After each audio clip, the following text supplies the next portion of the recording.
तो दीदी ने मुझे वीआईपी सेवा सिखाया। बिल्कुल भाई साहब, मैंने देखा था 92-4 में आप सन्यासियों को पहाड़ियों में जाके भी उनकी सेवा करते। वो कहानी सुनाए तो अलग बात है। दीदी की बात सुना रहा हूँ। दीदी देखो इतनी सिंपल रहती थी जी, कोई इधर उधर की बातें उनकी जिंदगी में नहीं रहती थी जी। वो 82 में हमारा हॉल बन रहा था। ओम शांति दूर तक हम बेगरी पार्क से निकले ही थे जी। तो मजदूर पत्थर तोड़ के जाते थे। हाँ। और हम लोग पत्थर उठाने जाते थे। दादी भी आती थी। अच्छा। दीदी भी आती थी। तो दीदी को हम लोग कहते दीदी आपको चला नहीं जाता है, बैठिए और हम लोग करेंगे। दीदी बोलते क्यों, तुम अपना भाग बना सकता है, दीदी को अपना भाग नहीं बनाना है।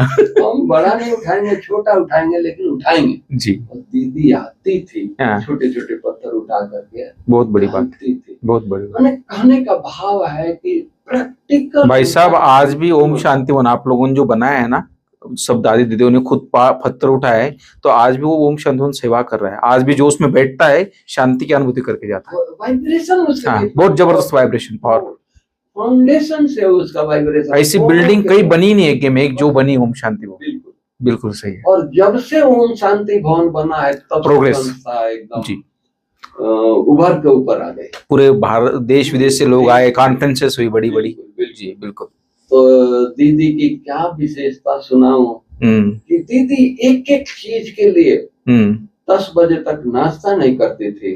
पोस्ट का काम करके फिर नाश्ते पर जाते। बहुत बड़ी बात है, बहुत बड़ी। मैंने दीदी का त्याग तो वंडरफुल था। अंत तक शरीर साथ नहीं दिया, फिर भी दीदी शरीर से सेवा लेती रही। बिल्कुल। शरीर से कभी ये नहीं कहा कि मैं बीमार हूँ, मुझे ये है।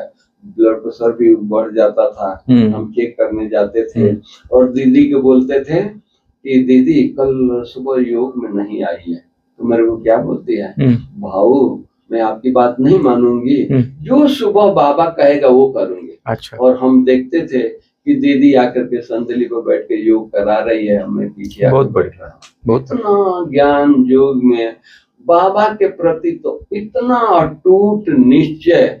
मैं उतना निश्चय वाला तो मैं देखा नहीं अभी तो किसी को। हमारी जो दादियों की, बड़ी दादी, जजान की दादी, गुलजार दादी, जो दादियां हम बाबा के साथ अंग संग पली है, अपना जीवन उन्होंने नहीं देखा, बाबा को देखा, यज्ञ को देखा, यज्ञ और बाबा, बस इसके अलावा उनके जीवन में कुछ नहीं था। इतनी बड़ी दीदी, इतने बड़े परिवार के दीदी, और स्थापना में जब बाबा ने इनको दिल्ली में भेजा तो अब दिल्ली की बात क्या सुनाए। दीदी धर्मशाला में रही और धर्मशाला में तैयार होकर के भाई किसको ज्ञान सुनाए। तो जमुना के कंठे पर लोगों ने कहा कि वहाँ बहन जी जाइए, वहाँ लोग पूजा पाठ करने जाते हैं, तो वो लोग आपकी बात सुनेंगे, इधर कौन सुनेगा। तो दीदी बोली ठीक है। अभी दीदी के पास न कोई कुर्सी है न कुछ है, कहाँ बैठेगी। तो फटी हुई बोरी, धर्मशाला में प्रोग्राम होता है, सब्जियां आती है, तो फटी हुई बोरी तो फेंक देते हैं। तो कोने में ढेर लगा था फटी बोरियों का। तो वो दीदी बोली कि एक बोरी ले लेनी चाहिए। तो वो धर्मशाला के मैनेजर से कही कि भाई साहब ये बोरी ले सकते हैं, फटी हुई बोरी। बोला कि दीदी ये तो फेंका हुआ है, जोतना चाहिए ले लीजिए। वो फटी हुई बोरी ले जाके जमुने के कंठे पर बिछा करके योग कर रही है। मनोहर दादी, दीदी, ये सब ग्रुप गया था। बहुत बड़ी बात। और लोग जमुना जी से निकले और देखते हैं कि अब गए थे तो कोई नहीं था, आए तो ये देवियां दिखाई दे रही, इनके चेहरे में रौनक है, चेहरे से ओज निकल रही है, कौन है। तो माताएं बड़ा हिम्मत रख करके नजदीक आई, पूछी आप लोग कौन हो। तो हम पहाड़ से आए हैं, तो योग सिखाने के लिए आए, तो हमको सिखाएंगे हम। तो दीदी ने कहा हाँ। बैठ गई माताएं, उनको देख करके और भी माताएं बैठ गई। सत्संग शुरू हुआ जी। 1 घंटा सत्संग हुआ। तो माताएं पूछती है कि अपना एड्रेस दीजिए ताकि हम दोपहर को फ्री होते हैं तो हम आएंगे, अलग से मिलेंगे। तो दीदी धर्मशाला में बोली कि धर्मशाला में रहती है। तो एक माता बोली कि नहीं नहीं दीदी, वो धर्मशाला का वातावरण ठीक नहीं है, मेरा मकान खाली है, बंद है, मैं वो मकान देती हूँ, उसमें आप लोग रहिए, हम लोग दूसरा मकान में रहते हैं, वो खाली ही है। वहां से दीदी शुरू की, इतने बड़े परिवार की दीदी, और बैठी कहाँ है, पट्टी हुई बोरी पर। ऐसी सेवाएं शुरू हुई भाई साहब, ऐसी सेवा जी बिल्कुल। तो हमने देखा दीदी को कि सचमुच बाबा ने उनको ये किया, और इतनी त्याग तपस्या के धनी तो मैंने देखा ही नहीं है, यज्ञ में नहीं देखा जी।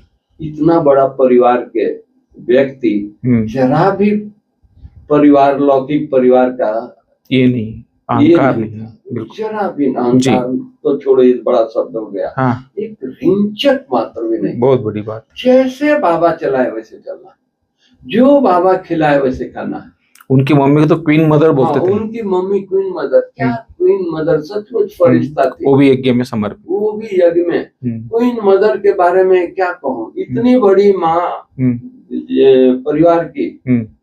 दीदी बोलती तुम सारा दिन बैठी रहती है, क्वीन मदर बोलती क्या करूं, तो दीदी बोलती है कि जा करके गोपो को रूम में जाओ और इनके बनियान सिलाई करो, इनको सिलाई करने नहीं आता, इनको बनियान सिलाई करके दो, नहीं तो ये फटता है तो फेंक देते हैं, भाई क्या करें। क्वीन मदर आकर के सिखाती थी, बहुत बड़ी बात, कपड़ा से सिलाई करना। वो संस्कार आज भी हमारे रूम में देखेंगे जी, सुई धागा मिलेगा, और टाइम मिलता है तो बनियान कभी कभी सिलाई करके आज भी पहनते हैं। तो मतलब कि कहने का भाव ये है कि हम लोग उस परिस्थिति से, उन दीदी दादियों से पले हुए हैं जी, कि जरा भी इतना यज्ञ आगे बढ़ गया लेकिन कोई तड़क भड़क में नहीं आए, कोई कुछ सही बात नहीं आए। जी बिल्कुल। कई लोग बोलते हैं कि आप इतनी सिंपल रीति से क्यों रहते हैं, मुझे क्या करें, ठीक है भाई, सही है, कुछ ये नहीं है, सब आराम से रह रहे हैं, क्या दिक्कत है, ये गाड़ी लो वो गाड़ी लो। ईश्वर भाई मैं बताऊं आपको, आप तो एम्बुलेंस में जाते हैं हमेशा, जबकि उसमें पेशेंट जाते हैं, आप एम्बुलेंस में घूमते हैं पूरा टाइम। इसलिए जाते हैं एम्बुलेंस में जल्दी पहुंच जाते हैं। किसी की सर्जरी है 10 मिनट बाकी है, तो हम एक अहमदाबाद के एक कोने से दूसरे कोने में हम 10 मिनट में पहुंच जाते हैं। सही बात जी, जो आधा घंटा लगता है, कोई रोकता नहीं। एम्बुलेंस का हॉर्न बजाया, लेट जाते हैं, एम्बुलेंस का हॉर्न बजाया, पुलिस आराम भी हो जाता है, कोई जाने तो रेड लाइट पे भी निकाल देते हैं। भाई बाबा की सेवा है, मुझे अपनी बड़प्पन क्यों दिखाना है। बात है। वही लोग एम्बुलेंस में नहीं बैठते हैं कि नहीं बीमारों के, जो सारी दुनिया बीमार है, हम भी बीमार हैं, चलो भाई आपको तो स्वस्थ रखा है बाबा, सेवा होनी चाहिए। बिल्कुल भाई साहब। तो ये सब डॉक्टर लोग भी देखते हैं तो कहते हैं आप नहीं, आपका तो बहुत रिगार्ड करते हैं अहमदाबाद में। हम जिस भी हॉस्पिटल जाते हैं, सब बड़े बड़े हॉस्पिटल में सबसे पहले आपके लिए पूछते बनारसी भाई आए क्या, सुना ऐसे सब पूछते, सब बहुत रिगार्ड है वैसा आपका। मेरा नहीं, बाबा का ये, बाबा का ये है जी। नहीं तो हम तो एक गांव के लड़का था, बाबा कहते हैं गांव के छोरे हैं। भाई साहब गांव के छोरे ने बाबा की मदद से, देखो जब आपने जब हॉस्पिटल शुरू किया, जब माउंट में कोई हॉस्पिटल नहीं था, इलाज के लिए पालनपुर दूर दूर जाना पड़ता था। ग्लोबल तो बहुत बाद में खुला, 95 में शायद, 94-5 में शुरू हुआ ग्लोबल, 92 में। तो लेकिन पहले कहाँ था, कुछ भी नहीं था गांव में, हर चीज के लिए दौड़ना पड़ता था। तो आपने एक सेवा शुरू की, आज देखो यज्ञ में इतने हजारों भाई बहन आते, लेकिन सबकी दवा पानी मिलती है, टेम्पर सब इलाज होता है, इतनी छोटे हॉस्पिटल इतने लोग ठीक होके जाते, और इतने हमारे 2000 वर्कर यहाँ काम करते, सबको भी आप दवा पानी देते, इतना दिल से भाई साहब दुआएं देते लोग आपको, सबकी दुआएं, बिल्कुल बहुत बड़ी बात है ये। इतनी महंगी दवाई आज लेबरों को देना, घर वालों को देना, और इतना ही नहीं, जो भी बाहर से लोग पूछते भाई कितना पैसा देना है, तो लोग बोलते भाई बाबा का है, तो इतनी महंगी दवाई भी 2 दिन 4 दिन की दवाई आप देते हो यहाँ, तो बहुत बड़ी बात है वैसा। आज की दूर की जर्नी होती है तो 4-6 दिन की भी देते हैं, बिल्कुल बहुत अच्छी, बिल्कुल बहुत अच्छी। बाबा का कमाल है, बहुत अच्छा चला रहा है, दीदी का कमाल है, दीदी की बात सुनाऊं तो और बहुत बड़ी है। पर आप भाई साहब ने बहुत अच्छा सुनाया हमको, यज्ञ के बारे में जानने को मिला। मैं भी इतना डिटेल नहीं जानता था, मैं भी 92 से इधर आ गया था, लेकिन मुझे इतना डिटेल में नहीं, मैं देखता था आपको,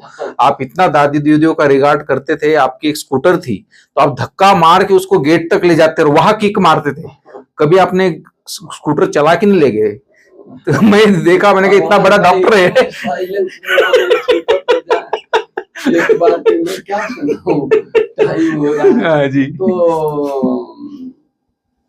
एक बार स्कूटर नहीं था हमारे पास, पहले साइकिल थी। पहले साइकिल पुरानी साइकिल हाँ। दे के गया तो दादी ने मेरे को साइकिल दिया कि तुम साइकिल चलाता है? जी। तो मेरे को साइकिल दिए, ये चाबी दो, और साइकिल चलाता था। फिर दादी को कोई स्कूटर, दिल्ली का तो भाई था, नया स्कूटर खरीदा तो पुराना दे के गया।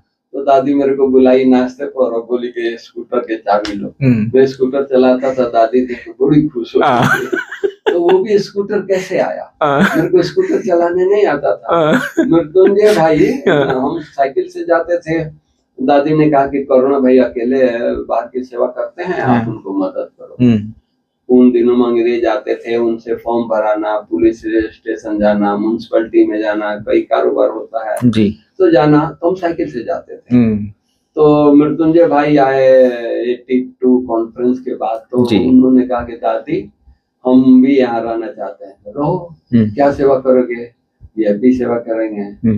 तो दादी ने कहा कि बनारसी के साथ वो जाता है वीआईपी सेवा करने के लिए। तो आए मृत्युंजय भाई कि चलो भाई सेवा के लिए। तो हम बोले चलिए। तो बोला कि किस में जाएंगे? हम, ये साइकिल है पीछे बैठी है, मैं चलाता हूँ। बोला कि साइकिल तो बोला कि नहीं साइकिल पर नहीं जाएंगे, फिर पैदल चलिए। बोला कि नहीं, हम स्कूटर, लंबरेटा स्कूटर। तो वो आगे बैठ चलाते थे, हम पीछे बैठते थे। तो उन्होंने कहा कि मैं आपको सिखाता। तो वो सर्किट हाउस के सामने एक ग्राउंड, वहाँ हमको मृत्युंजय भाई ने स्कूटर सिखाया। और जब स्कूटर चलाना सीखा तो दादी को देखा दादी ने, तो नाश्ते पर दादी बैठी थी, कोई भाई दे के गया, तो चाबी दिया और वहाँ से स्कूटर शुरू किया। अच्छा, आज भी जो हमारी गाड़ी है, छोटी गाड़ी, एक हम पुरानी गाड़ी चला रहे थे, तो एक माता बोली कि आप क्लास इतना अच्छा कराते हो, आप पुरानी गाड़ी चलाते हो, इसमें क्या है? पुराने गाड़ी को लेकिन नहीं, अच्छा नहीं लगता। वो आप मानेंगे नहीं, 10 लाख रुपया कैश लेकर आई, नेक्स्ट टाइम दे दिया, नया गाड़ी खरीदो। अच्छा, देखो। तो मैं निर्भय भाई को दिया, तो निर्भय भाई ने कहा कि ठीक है, ये अकाउंट डिपार्टमेंट को दो, गोकुल भाई को मैं साइन देता हूँ। तो ये 9 लाख की गाड़ी हमने कर, चलो अच्छा, 1 लाख आपको सब गाड़ियाँ सेवा में मिली भाई साहब? सेवा में, आपने परचेस नहीं कर से एक पैसा नहीं लिया। मैं देखता हूँ जो भी गाड़ियाँ आई है हमारे डॉक्टरों ने दिया है जी, लोगों ने दिया। अच्छा, सेवा और सब सेवा में ही है, एक पैसा के। मैं तो देखता हूँ आपको शिवानी बहन की भी आप सेवा करते, उनकी भी गाड़ी सबकी से वो गाड़ी मिलती है सेवा जी, बिल्कुल 2-3 सबको देते, सेवा देते। अवधेश शर्मा जी, सब बड़े बड़े लोग, आज भी कोई कमी नहीं है, इतना भरपूर बाबा करते, आपका दिल बड़ा है वैसा बाबा देता है, सेवा करते रहते हैं, सारा दिन बांटते रहते हैं, आता रहता है, बांटते रहते हैं। बहुत बहुत थैंक्स भाई साहब, आपने बहुत टाइम दिया, अपना कीमती समय दिया आज। थैंक यू, बहुत कुछ जानने को मिला। आप बुलाएंगे हम आएंगे। थैंक यू भाई साहब, बिल्कुल।